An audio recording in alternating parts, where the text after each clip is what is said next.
तो किस तरीके से आपको लैंड सिलेक्शन करना है, तो उसके बारे में आइए जानते हैं। तो सबसे पहले आपको क्या देखना है कि जो जहाँ से हमारा रोड है ना, और जहाँ पे उस लैंड की वैली आ रही है, क्योंकि एक तरफ आपके पास वैली होगी, एक तरफ माउंटेन्स होंगे।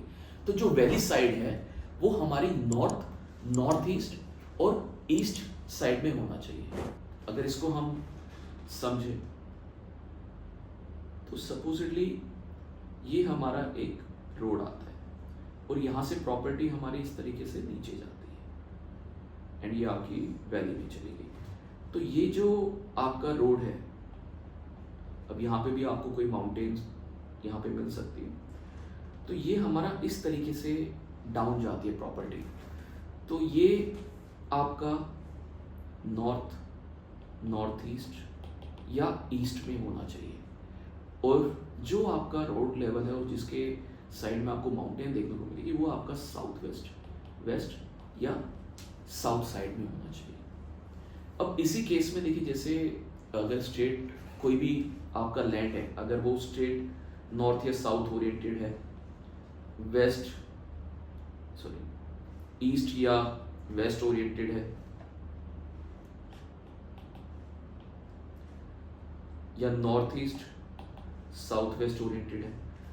अब कुछ केसेस आपको मिलेंगे कि कोई साइड नॉर्थ वेस्ट और साउथ ईस्ट ओरिएंटेड भी हो सकती है। तो उस केस में you have to make sure जो हमारा वैली साइड है वो हमारा नॉर्थ वेस्ट में होना चाहिए एंड साउथ ईस्ट में आपकी हाइट होनी चाहिए। मतलब साउथ ईस्ट हमेशा नॉर्थ वेस्ट से अप रहेगा।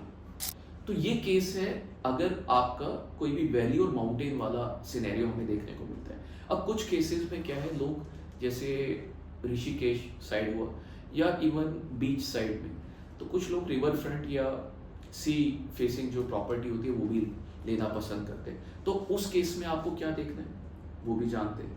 तो अगर कोई आपकी सी फेसिंग या रिवर फ्रंट कोई प्रॉपर्टी है, अब वो प्रॉपर्टी अगर माउंटेन्स में है, तो जहाँ भी आपका ये रिवर आता है तो ये रिवर आपका नॉर्थ ईस्ट या ईस्ट इन 3 दिशाओं में ही हो सकता है, इसके अलावा कहीं भी एक्सेप्टेबल नहीं है। और जो भी आपकी माउंटेन्स होगी, ये साइड जहाँ भी आपका रोड आता है, ये चीज़ आपकी साउथ वेस्ट या वेस्ट ही हो सकती है। इस केस में आप नॉर्थ वेस्ट और साउथ ईस्ट ओरिएंटेड प्रॉपर्टी नहीं कंसीडर कर सकते, ठीक है। यही केस अगर आपका कोई फ्लैट लैंड है या मतलब सी फेसिंग कोई प्रॉपर्टी है, ऑब्वियसली उसमें आपको कॉन्टूर्स नहीं मिलेंगे, उसमें आपको कोई माउंटेन स्लोप नहीं मिलेगा, वो फ्लैट लैंड होता है।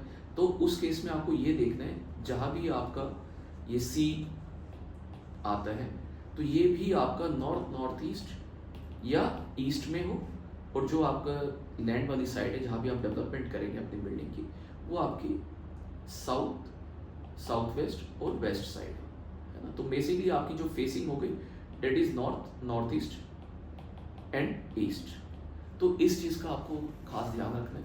और एक सिनेरियो और हो जाता है जिसमें हमें देखने को मिलता है कि सारा आपका जो लैंड है डेट इज कंप्लीट स्लोप, मतलब उसमें भी आपका लैंड के अंदर भी एक स्लोप होता है ना।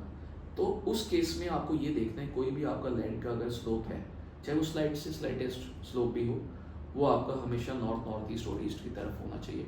जो भी आपका एलिवेटेड पार्ट है प्रॉपर्टी में वो आपका साउथ वेस्ट और वेस्ट में जाएगा। तो अगर आप ये कुछ इन चीज़ों का आप ध्यान रखते हैं तो इन फ्यूचर आप कोई भी प्रॉपर्टी अगर माउंटेन्स या जैसे मैंने बताया रिवर फ्रंट या सी फेसिंग कोई भी प्रॉपर्टी आप लेते हैं तो उसमें आप जो पहला पैरामीटर है साइट सिलेक्शन का, उसमें आप सिक्योर हो सकते हैं।